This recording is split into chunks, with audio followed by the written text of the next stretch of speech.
IELTS Reading. 60 minutes, 3 sections, 20 minutes for each section, right? Wrong. Doing that would be a strategic mistake. Let me show you how you should allocate your time to answer more questions and what other mistakes you can avoid in IELTS Reading. It's Asia. Let's get started. Okay, the problem with these instructions is that in the first section, the questions are the easiest, but they progressively get harder and harder. And you should leave yourself more time to answer questions at the end. So the mistake is starting slowly. Instead, try to spend 15 minutes on the first section, 20 on the second, and about 25 on the third. And if you take a paper-based IELTS exam, you do need to keep track of time yourself. Invigilators will only tell you when you have 10 minutes left and 5 minutes. Of course, in a computer-based test, the timer is right on the screen in front of you. The second mistake is not paying attention to pesky little details that can cost you valuable points. Let's have a look at these two tasks.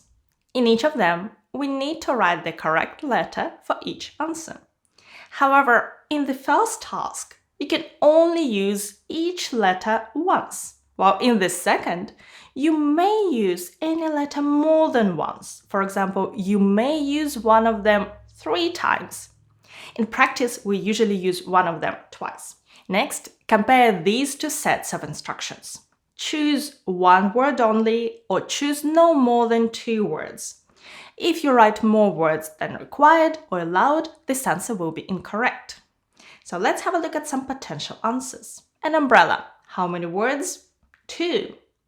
Please note that articles should not be part of your answer. Let's say the question is, Kate bought an. You see, the article is already there. The correct answer is just umbrella, 1 word. If you see Kate bought then you can't answer umbrella because the sentence will be grammatically incorrect. And you shouldn't answer an umbrella because we don't include articles. We need a different answer. For example, umbrellas, plural, or rice, uncountable. If you spell your answer incorrectly, even if it's just a silly typo, you won't get your point. The good thing about IELTS Reading is that you just need to copy the right word or words from the text, but do it carefully. In IELTS on paper, you can write your answers in capital or small letters. IDP recommends writing your answers in capital letters so each letter is clear to the examiner. In the computer-delivered IELTS, handwriting is not an issue. So you should try to write all words using upper and lower case. If you use caps lock to capitalize all the answers, they will still be counted, but the recommendation is not to do this. Now, let me show you something that may surprise you. The infamous true, false, not given questions. The instructions clearly say to write 4 words, true, not given. What if you just write T instead of true? Or even worse, what if you mix up the tasks and write Y or yes instead of true? Well, there is a confirmation on the official IELTS channel that all these answers will be marked as correct. I'll link this video in the description. Now, let's have a look at this task. Write the correct letter. Let's say the answer is A. What if you write the word pressure? The truth is, I haven't found a confirmation if this is acceptable. So be careful and write letters, not words. A more fundamental mistake is trying to hack the test. For example, by looking for a keyword from the question in the passage, or by reading only the first sentence of each paragraph to know what this paragraph is about. In short, any advice that promises you that you don't have to read the whole passage won't work. looking for matching keywords is particularly dangerous. Here is why. IELTS test writers start with an article from a magazine or a newspaper. Then they think about what questions they could ask. And finally, what options they could add to each question. Basically, in most cases, correct answers are paraphrased. If you see the keywords from one of the options in the text, this might be a trap. Of course, keywords such as names or dates are not traps.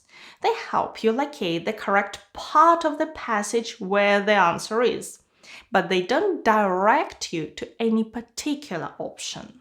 Another mistake is reading the whole passage first. Well, it's not that straightforward. This is actually a common technique that may work well for those who are fluent in English and have a good memory. However, if you read relatively slowly, it's gonna eat your valuable time. And when it comes to questions, you have to read the text again. Instead, start with your questions. Answers to many question types come in order. This means you can read the first question, find the answer, read the next question, and so on. Of course, some questions don't come in order, and you learn what those are a bit later. The next mistake is rushing when reading questions or options. Our brains have a fantastic ability to read a few words and immediately jump to conclusions as to what the meaning is. This leads to incorrect answers. IELTS reading tests your ability to understand subtleties, find details, and draw conclusions. Slow down, read your question, read your options, think about it. You have time for that. The opposite mistake is wasting too much time on a single question. Yes, sometimes you may be unable to either locate the answer or understand which option is actually correct. This is normal. If you can't answer a question, move on. Finish all the questions and then come back to those you couldn't answer straight away. In my exams, I always have several questions to go back to. And sometimes answering those takes a lot of time. So don't lose points you can get for the sake of questions you're struggling with. Another part of the IELTS reading experience is the vocabulary you don't know. Some passages are just full of technical terms that are really hard. But if you don't know certain terms, certain words, it doesn't mean you can't answer those questions.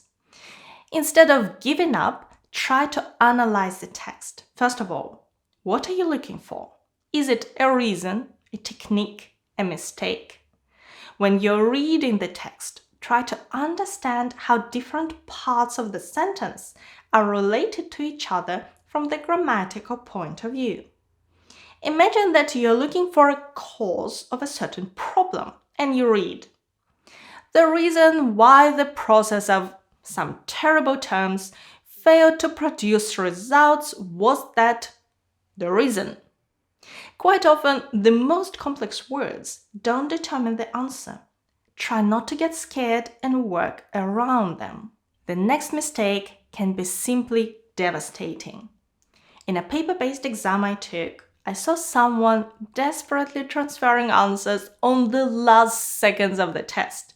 And then when the time was up, she continued writing and invigilators were shouting at her to put her pencil down. Imagine all those lost points. Remember that in IELTS reading, there is no extra time. All you've got is 60 minutes. I suggest transferring answers after each section. This is a good opportunity to get a minute of rest before beginning the next section, and it's safe. What you should do in the last minute or two is fill in the answers you couldn't find. Leaving some questions unanswered is just leaving points on the table. When you're working on a question, cross out incorrect options as soon as you see them. If you're hesitating between two answers, write down what those are on the question sheet, not on the answer sheet. If you take IELTS on computer, you can highlight answers, or use the sheet of paper you're given to make notes.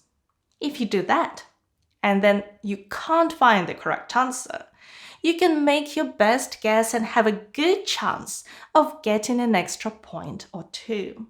One of the main reasons why students have to guess answers is that they run out of time to find them.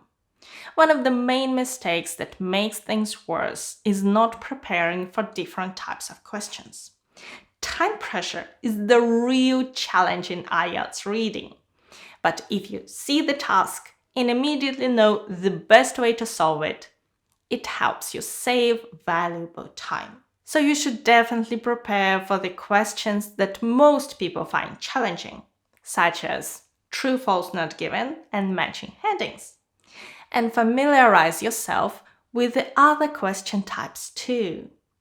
In this video, I have strategies for the most common types of tasks in IELTS reading and some practice tasks so you can see how these strategies work. Check it out, and thank you so much for watching me today.